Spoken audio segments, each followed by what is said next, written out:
Alors, aujourd'hui, je vais vous parler de quelque chose de très important. C'est une prédication que tu as déjà entendue certainement. Mais moi, personnellement, quand je vais dans la présence de Dieu, j'aime souvent écouter la même chose. La même chose. Répète-moi la même chose. Jésus est toujours le même, il ne change pas. On peut naviguer dans la Bible, mais on le trouvera, il est le même Jésus. Il est le même. Vous savez, lorsque Jéricho est tombé, Dieu a dit aux enfants d'Israël de répéter la même chose. Faites tout simplement le tour de la ville. Lundi, faites le tour de la ville. Mardi, le tour de la ville. Mercredi, le tour de la ville. Il ne faut rien changer, il ne faut rien ajouter. Jeudi, faites le tour de la ville. Vendredi, le tour de la ville. Samedi, le tour de la ville. Même chose. Jusqu'au dernier jour, il multiplie tout simplement le nombre de tours de la ville. Il n'a rien changé. Et lorsqu'on a retenti des trompettes, les murs se sont écoulés. Alors, je voudrais vous parler d'un détail spirituel très important que nous trouvons dans Marc, chapitre 10. J'avais un message aujourd'hui, mais je ne sais pas pourquoi. Je ne sais pas pourquoi je l'ai changé à 15 heures. J'allais vous parler aujourd'hui des vases disponibles. L'huile et le vase, mais bizarrement, la conviction de mon cœur a fait que je puisse changer ce message, que nous partagions autre chose, de très simple, mais un détail spirituel très, très profond. Allez avec moi dans Marc chapitre 10. Dans Marc chapitre 10, et nous allons tous ensemble parcourir l'histoire de cet aveugle vedette, cet aveugle star de la Bible, cet aveugle extraordinaire. Et nous allons voir 4 détails dans la délivrance de cette personne, dans la guérison de cette personne, dans le salut de cet aveugle. Allez avec moi dans Marc chapitre 10. Marc chapitre 10. Personnellement, j'aime faire la lecture moi-même, je m'excuse. Je sais que nous avons beaucoup de lecteurs, mais pour bien me situer dans mon message ou dans le critique que nous avons lire, j'aime souvent faire la lecture moi-même. Marc chapitre 10. Nous allons lire 46e verset jusqu'au 52. C'est une histoire connue, mais c'est une histoire qui nous édifie toujours dans la Bible, parce que ça a un détail spirituel très, très important. Marc 10, de 46 jusqu'à 52. Je lis la version français courant révisée. Vous avez votre version à vous, mais nous allons suivre la lecture tous ensemble. Il est écrit: Ils arrivèrent à Jéricho lorsque Jésus sortit de la ville avec ses disciples et une assez grande foule. Bartimée, le fils aveugle de Timée, était assis en train de mendier au bord du chemin. 47. Il entendit, ça vraiment il faut souligner, il entendit que c'était Jésus de Nazareth et s'est mis à crier: Fils de David, Jésus, aie pitié de moi. Beaucoup les reprenaient pour le faire taire, mais il criait beaucoup plus fort: Fils de David, aie pitié de moi. Jésus s'arrêta et dit: Appelez-le. Ils l'appelèrent l'aveugle en lui disant: Prends courage, lève-toi, il t'appelle. L'aveugle jeta son manteau et se leva d'un bond, vint vers Jésus. Jésus prit la parole et lui dit: Que veux-tu que je fasse pour toi? Question simple. Mon maître, lui répondit l'aveugle, que je recouvre la vie. Oh, ce qui m'intéresse encore, c'est la réponse très fermée. Jésus lui dit: Vas-y, ta foi t'a sauvé. Aussitôt, il retrouva la vie et suivit Jésus sur les chemins. Parole du Seigneur. Alléluia. Amen. Alors, bien aimé, comme je l'ai encore dit, je serai très bref. Nous allons tout simplement voir ces détails spirituels et nous allons prier ensemble. J'aimerais te réconforter aujourd'hui. J'aimerais te donner un devoir aujourd'hui. J'aimerais me donner moi-même un devoir ce soir que nous allons apprendre dans cette histoire. Ici, il y a Jésus qui arrive à Jéricho. Et comme il était la star de stars, la vedette de vedettes, il n'y a personne qui pouvait drainer la foule comme Jésus. Partout là où il passait, il y avait une foule immense qui le suivait. Et ici, aujourd'hui, on nous dit qu'arrivé à Jéricho, Jésus sortit de la ville avec ses disciples et une assez grande foule les suivit. Et dans cette grande foule que Jésus est en train de drainer au derrière de lui, on nous donne un détail, il y avait quelqu'un qui était assis quelque part, qu'on appelle Bartimée. Et ce Bartimée, nous ne savons pas qui, mais il y a de ces personnes qui viennent vers lui et lui informer qu'il y a quelqu'un qui va passer aujourd'hui ici. Et tout à l'heure là, je pense qu'il leur avait posé la question, c'est qui cette personne? On lui dit, cette personne s'appelle Jésus de Nazareth. Oh, c'est tout comme détail que vous avez à me dire. Non, non, non, on voulait ajouter quelque chose. Il fait des miracles.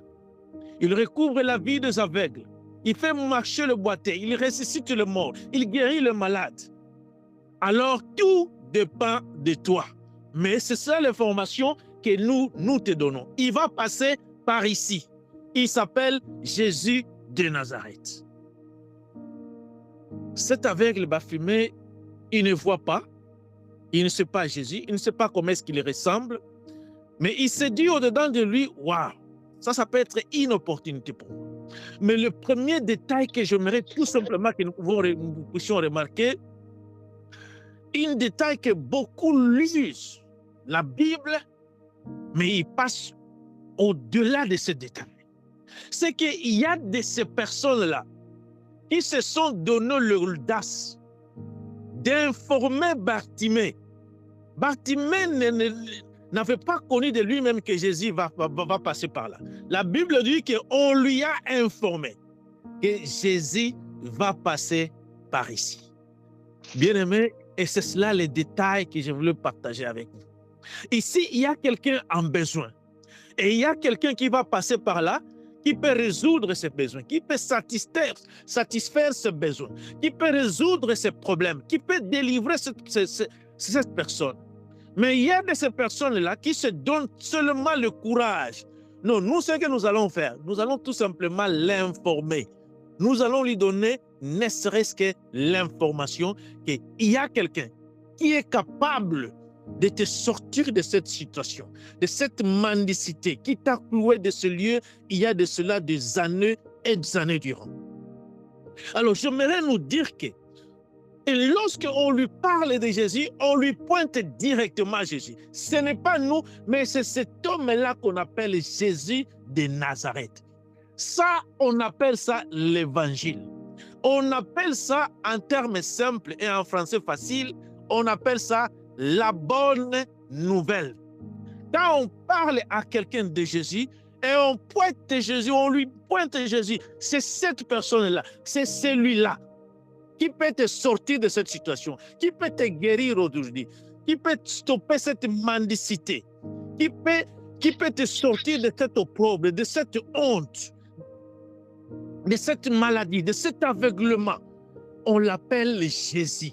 Et ils ajoutent bien Jésus de Nazareth. Il n'est pas n'importe quel Jésus. Il n'est pas Bar Jésus. Il y avait beaucoup de Jésus à cette époque-là. Et on lui dit que c'est ce Jésus-là. Mais nous ne sommes que là pour te donner la bonne nouvelle. Maintenant, la balle est dans ton camp. C'est à toi de savoir ce que tu vas faire de cette information-là. Et lorsque Bartimée saisit cette nouvelle, il se dit, c'est aujourd'hui vaincre ou mourir. Make it or break it. Et lorsque Jésus est en train de passer, il se rend compte qu'il ne voit pas. Mais il entend le bruit. Il se dit, non, ça doit être maintenant certainement cette nouvelle que j'ai entendue. Cette personne, c'est certainement, il est en train de maintenir sa situation et par rapport à ce que Jésus peut faire. Maintenant, lorsque Jésus est en train de passer, Bartimée, il crie pour la première fois. Et lorsqu'il crie pour la première fois, il y a une autre foule, il y a une autre bande de personnes qui lui interdit d'appeler Jésus. Nous avons le premier détail, les gens qui l'ont informé. Ils l'ont informé de Jésus. Le deuxième détail, maintenant, c'est les gens qui lui font barrière.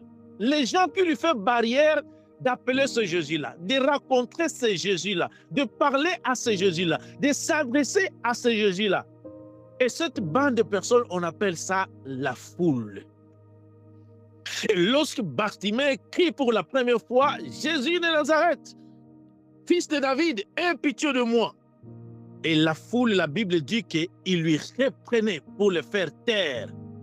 Mais lorsqu'on lui reprend pour le faire taire, qu'est-ce qu'il va faire? Lui ne stoppe pas, il ne change pas les méthodes, mais sauf que ce qu'il fait, il amplifie la volume. Il crie, la Bible dit, il crie encore très fort. Et lorsqu'il crie encore très fort, c'est alors que le maître écoute. Moi, je suis certain que lorsqu'il a crié pour la première fois, Jésus a entendu. Jésus a entendu et il a fait semblant. Et Jésus a entendu les gens l'interdire ou les gens, comment est-ce qu'ils lui reprenaient de ne pas crier sur le maître ou de ne pas l'adresser. Mais Jésus, il garde son calme et il fait semblant, c'est comme s'il n'entend rien. Et lorsque Bartimée amplifie la volume, cette fois-ci, la foule ne l'interdit plus. Cette fois-ci, c'est Jésus maintenant qui saisit la situation. Et écoute ce qu'il lui dit, c'est Jésus maintenant qui l'appelle. Il dit, fils de David. Il ajoute un détail profond. On ne parlera pas de ça aujourd'hui parce qu'on n'a pas vraiment beaucoup de temps. Mais il cria beaucoup plus fort, fils de David, aie pitié de moi. Jésus s'arrêta. Directement, Jésus s'arrête. Pour la première fois, Jésus n'a pas arrêté. Certainement, il a entendu. Ça, c'est moi qui parle. La Bible ne le souligne pas. Jésus s'arrêta et dit, appelle-le. Jésus s'adresse aux mêmes personnes qui reprenaient Bartimée de ne pas crier au maître. Il dit, appelle-le. Ils l'appelèrent l'aveugle et lui dirent, prends courage, lève-toi, il t'appelle. L'aveugle jeta son manteau et se levant d'un bond vint vers Jésus. Alors nous voyons ici, quand vous lisez bien l'histoire de la Bible, bien-aimés dans le Seigneur, toutes ces personnes qui ont cherché le miracle auprès de Jésus, il y a un détail important qui s'interposait toujours entre la personne et Jésus qu'on appelle la foule. Il y avait toujours la foule. Lorsque Zachée a voulu rencontrer Jésus, il y avait la foule. Lorsque cette femme à la perte de sang pendant 12 ans durant voulait toucher la robe de Jésus, la Bible dit il y avait tellement la foule, mais elle s'est dit je vais me faufiler. Zachée s'est dit je vais monter sur l'arbre qu'on appelle les sycomores. Un homme riche, un homme qui était le chef des publicains. Il avait un statut social très élevé, il était riche, il ne manquait de rien, mais il s'est dit, comme cette foule m'interdit, comme cette foule s'interpose entre moi et Jésus, et comme je suis de la petite taille, je vais monter sur cet arbre. Vous allez voir que toutes ces personnes faisaient toujours la même formule, défier la foule. Défier la foule. Forcer jusqu'à ce que le maître aura un regard sur toi. Et lorsque Bartimée va amplifier le volume, Jésus se dit au-dedans de lui, je n'attendais que ça. J'attendais que tu insistes. J'attendais que tu cries très fort. J'attendais comment est-ce que tu vas défier cette foule qui est en train de t'interdire de ne pas m'appeler ou de ne pas chercher ta délivrance aujourd'hui.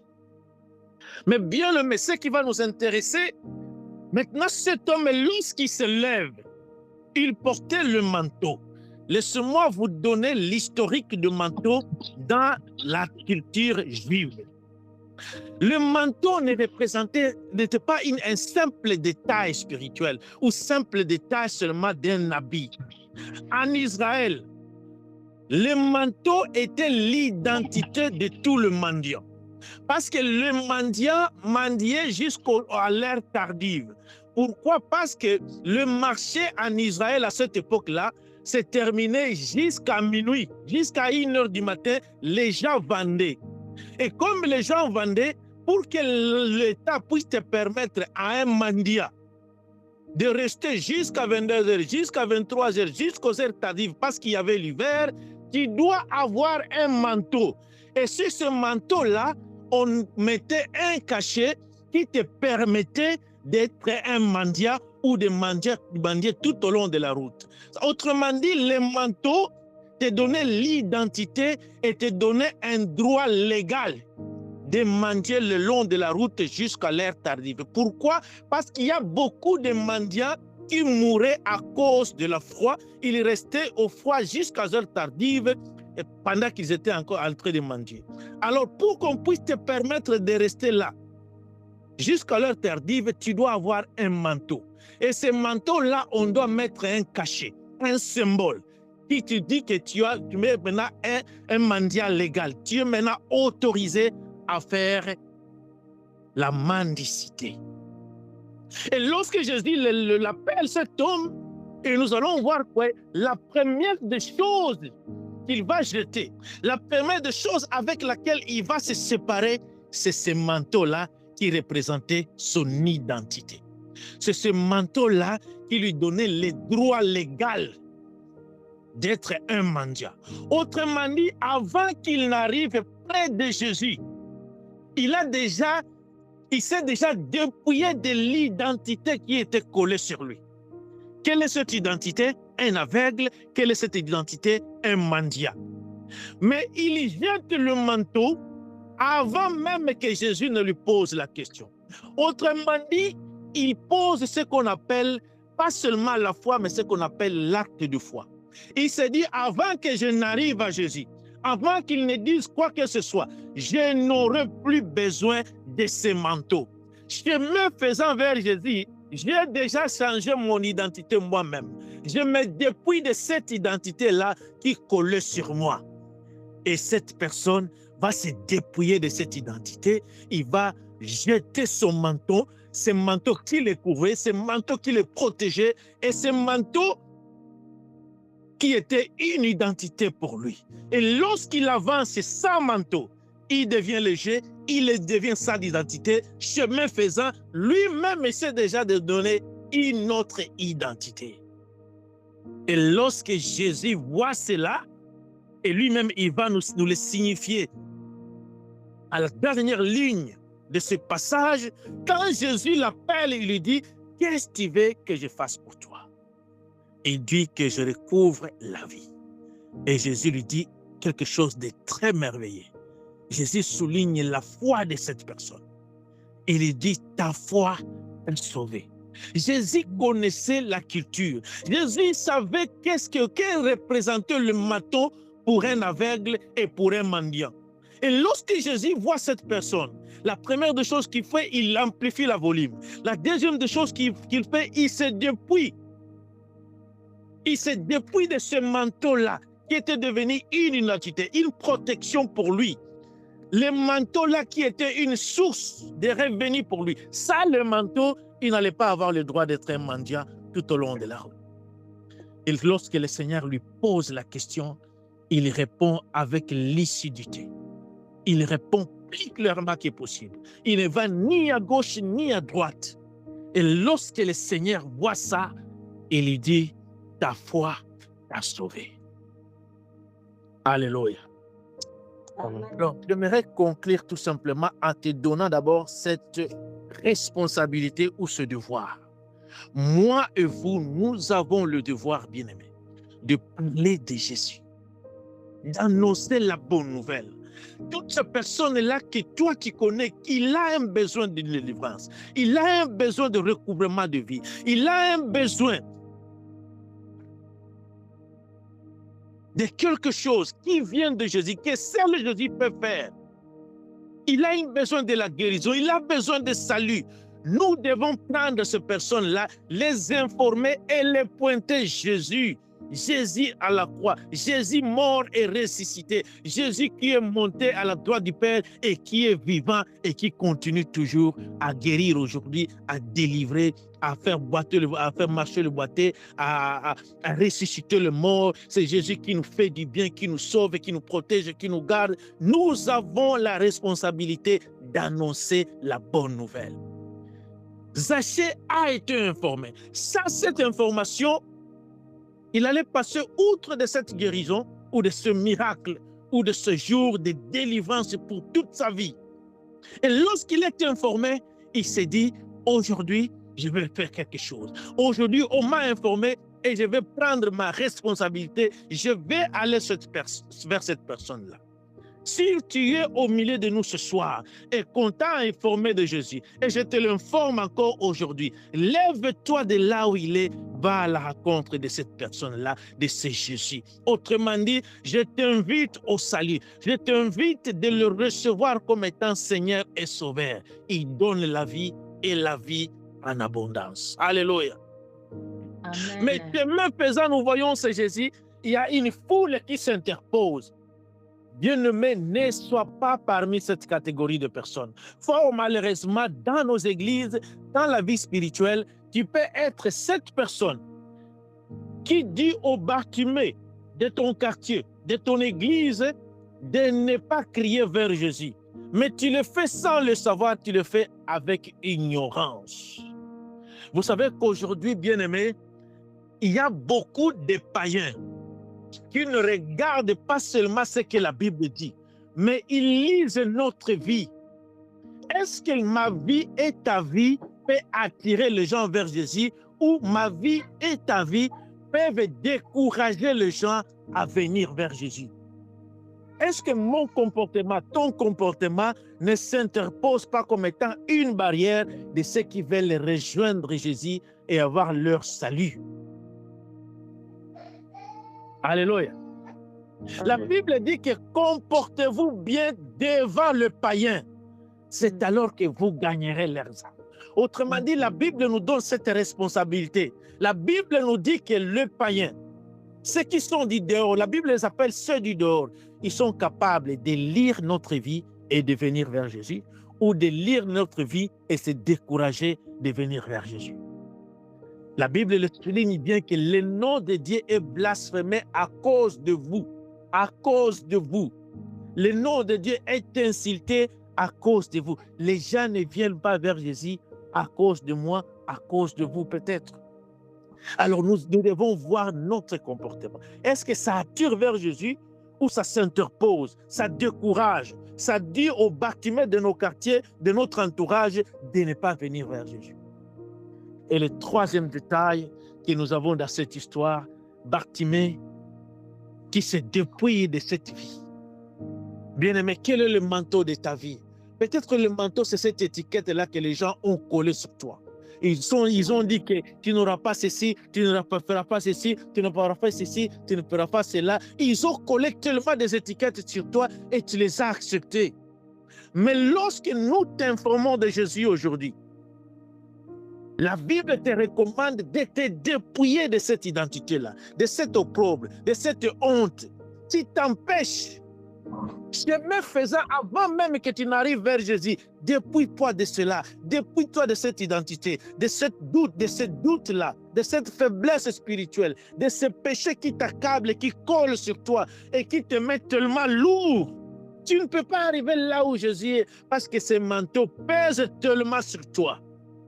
Mais Jésus n'attend que toi. Il attend que tu te dépouilles de ce manteau. Le manteau peut représenter beaucoup de choses. Ça peut être une faiblesse spirituelle. Le manteau peut être une honte. Ça peut être une opprobre. Ça peut être une identité. Ça peut être de doute. Ça peut être le manque de foi. Bartimée s'est dit que je n'aurai plus besoin de ce manteau. J'en suis certain. On m'a informé de cet homme. Lorsque je vais le rencontrer, comme il m'appelle, laisse-moi me libérer déjà de toutes choses parce qu'aujourd'hui, c'est mon jour. Je vais être léger. Quand j'arrive au-devant de lui, je vais montrer l'acte de foi en me dépouillant de la vie ancienne. Je ne serai plus mendiant jamais. Je ne serai plus aveugle. Je sais qu'aujourd'hui, je vais voir. Il se dépouille avant même que Jésus ne lui pose la question. Et ce même Jésus est au-devant de toi. Il voit les manteaux que tu portes.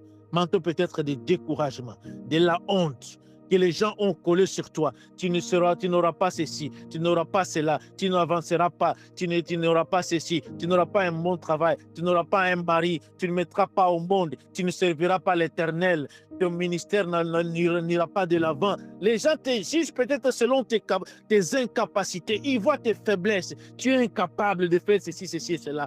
Ils se disent que lui là, il a un manteau qu'on a collé sur lui. Mais Jésus t'appelle et il veut que tu lui montres un acte de foi en te dépouillant de ce manteau-là, chemin faisant vers lui. Et lorsque tu arrives au-devant de lui, il te pose une question simple. Qu'est-ce que tu veux que je fasse pour toi? Nous voulons marcher avec ce Jésus. Nous voulons qu'il nous tienne par la main et que nous marchions ensemble. La Bible dit que lorsque Bartimée recouvre la vie, il suivit Jésus. Oh, alléluia. Nous sommes délivrés pour aller servir. Nous sommes délivrés pour suivre de Jésus. Nous nous dépouillons de nos manteaux afin qu'il nous tienne par la main et que nous marchions ensemble. C'est ce Jésus-là. Il veut que tu te dépouilles de cette faiblesse-là. Il dit, viens avec. Mais lorsque tu viens, je ne te laisserai pas tel que tu es venu.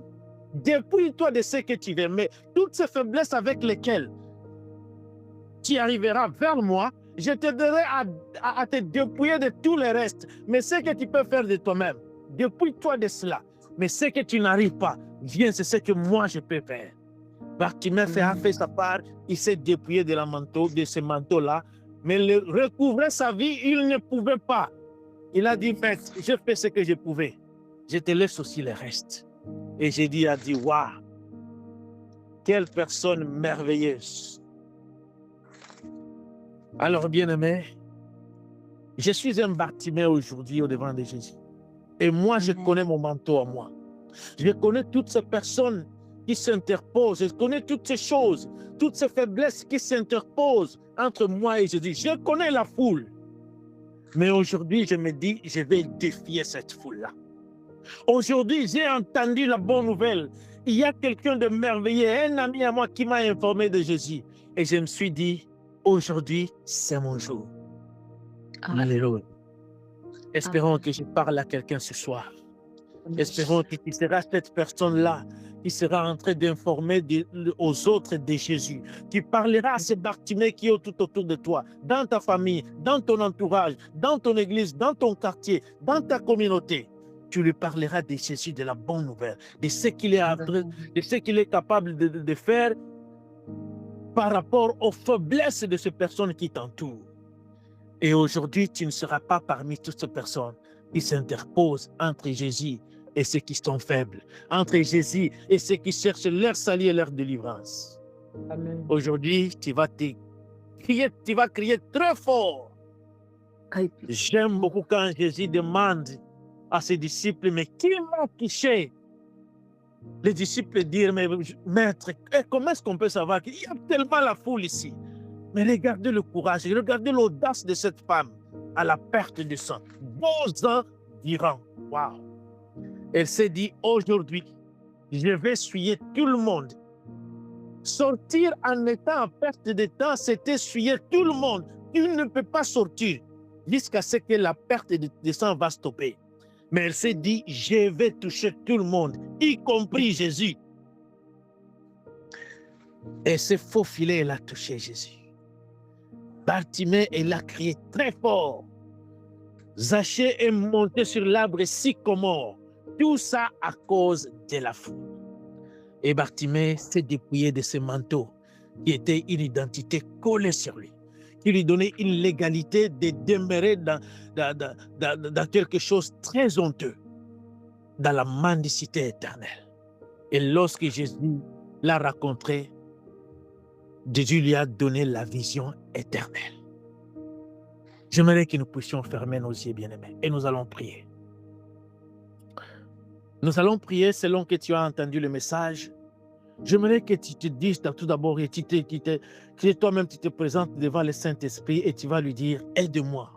Aide-moi à être cette personne-là qui t'annoncera au Bartimée de mon quartier, de mon entourage. Aide-moi à être cette personne-là qui annoncera la bonne nouvelle aux autres. Aide-moi à être cette personne-là qui dira aux autres, Jésus va passer aujourd'hui ici. Bien-aimés, est-ce que nous pouvons faire cette prière ensemble? Est-ce que tu es l'annonceur de la parole?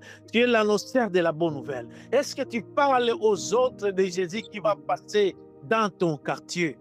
Élevons nos voix. Que le Saint-Esprit